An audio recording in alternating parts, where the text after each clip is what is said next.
اللہ کے پیارے نبی صلی اللہ علیہ وسلم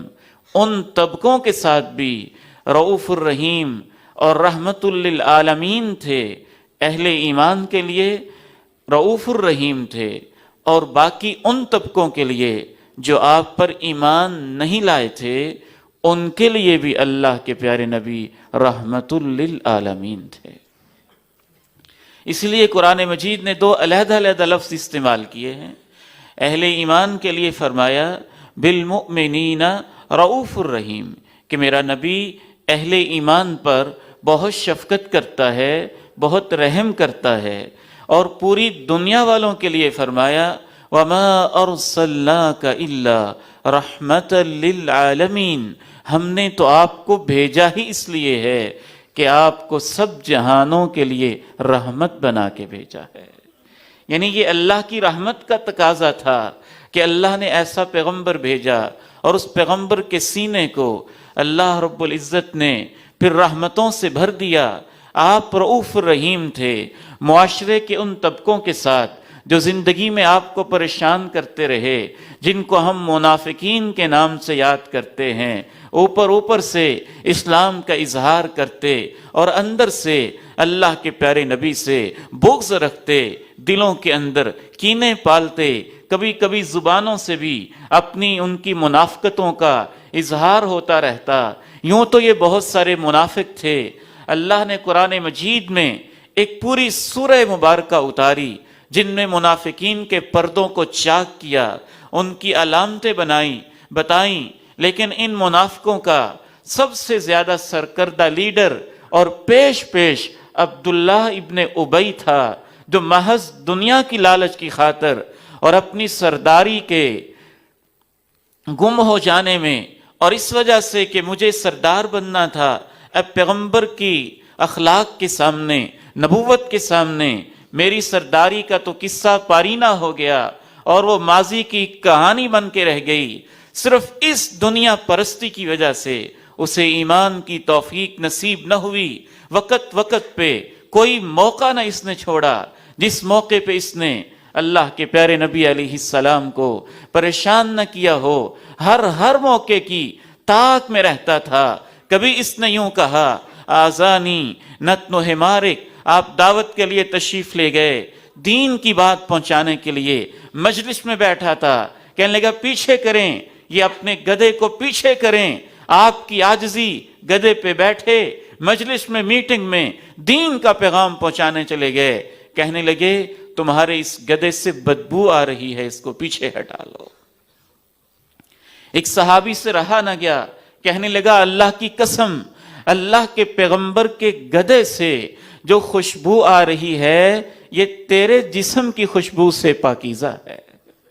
تیرے جسم سے اٹھنے والی جو ہوا اور سمیل ہے، اللہ کے پیغمبر کے گدھے کی سمیل اس سے بہرحال زیادہ پاکیزہ، زیادہ اجلی، زیادہ صاف ستھری ہے۔ کبھی اس نے کوشش کی کہ مسلمانوں پہ تان و تشنیع کرے، اگر کوئی چھوٹا سا صدقہ لے کے آیا تو کہا لو جی اس کے صدقے سے ملک فتح ہو جائیں گے۔ کوئی زیادہ صدقہ و خیرات لے آیا تو پھر کہنے لگا دیکھو یہ ریاکاری کرتے ہیں، منافقت کرتے ہیں، دکھاوے کرتے ہیں، شہرتوں کے لیے اتنے پیسے، اتنے درہم و دینار اللہ کے پیغمبر کی جھولی میں لا کے ڈھیر کر دیتے ہیں۔ اس ظالم انسان نے پوری زندگی آپ کو اتنا پریشان رکھا، غزوہ احد کے لیے تشریف لے گئے تو اپنے ساتھیوں کو لے کے علیحدہ ہو گیا۔ پھر ایک اور غزوے کے موقع پہ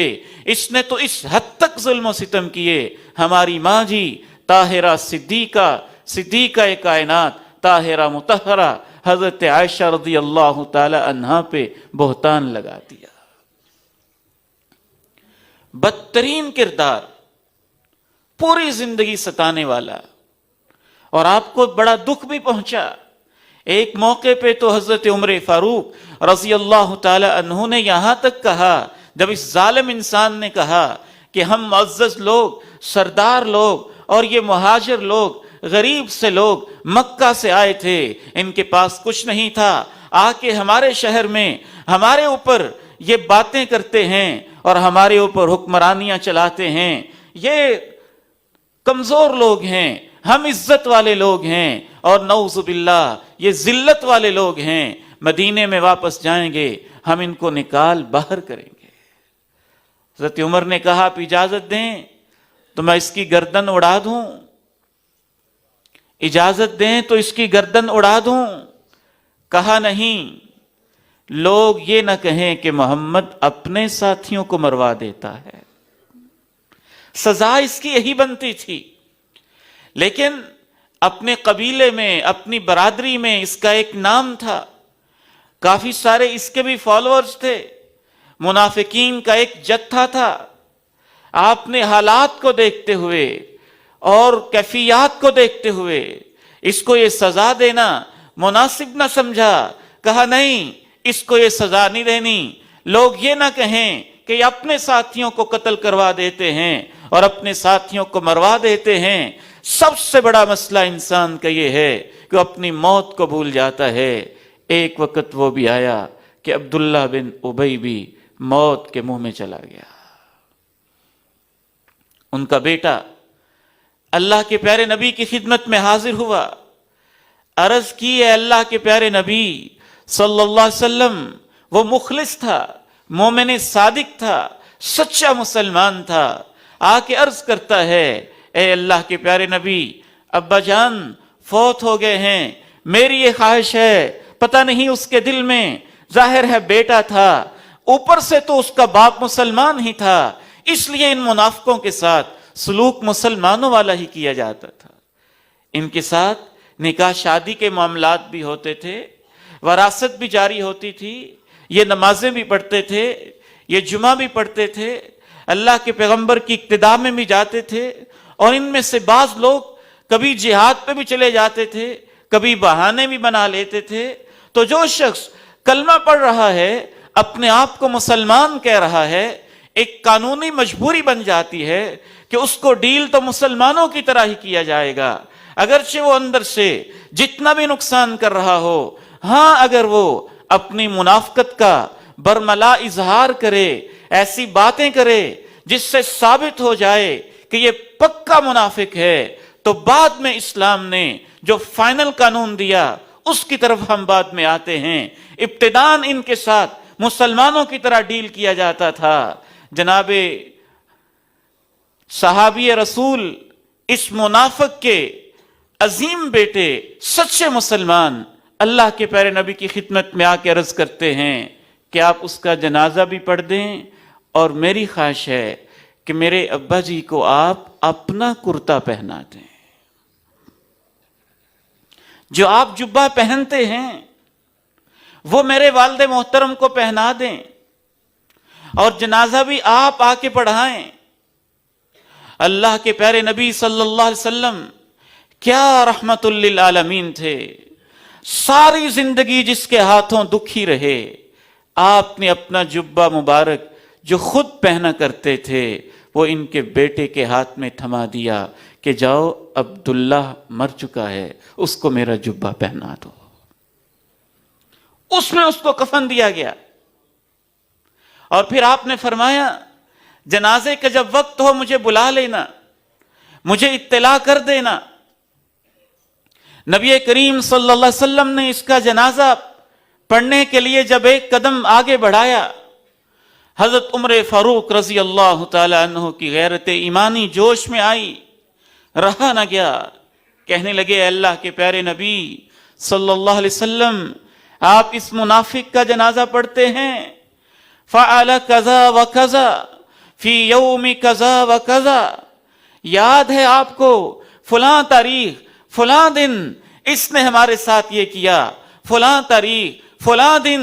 اس نے ہمارے ساتھ یہ کیا، فلاں موقع پہ اس نے یہ کیا، جناب عمر فاروق نے اپنے زخم گنوائے ہوں گے، اس نے ہماری ماں پہ تہمت لگائی، اس نے آپ کے بارے میں غلط نازیبا الفاظ استعمال کیے، غزوہ احد میں اس نے ہمارے ساتھ دھوکے کیے، غزوہ تبوک میں اس کی جماعت کے کچھ لوگوں نے آپ کو نعوذ باللہ قتل تک کی سازشیں کی، اس نے یہ کیا، اس نے یہ کیا۔ اے اللہ کے پیارے نبی، آپ اس شخص کا جنازہ پڑھائیں گے؟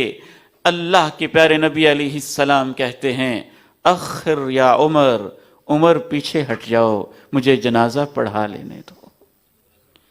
اللہ نے مجھے روکا نہیں ہے، اللہ نے مجھے اختیار دیا ہے۔ اللہ نے یہ کہا ہے آپ چاہیں تو دعا کریں، چاہیں تو نہ کریں، آپ 70 مرتبہ بھی کر لیں گے تو میں ان کو معاف نہیں کروں گا۔ روکا تو نہیں ہے نا، روکا تو نہیں ہے۔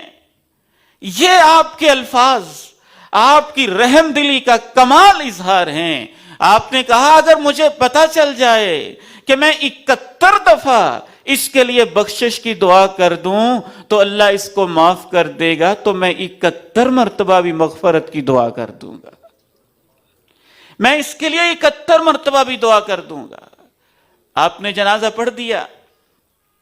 جنازہ پڑھ کے فارغ ہوئے، اس کے بعد آپ علیہ الصلاۃ والسلام نے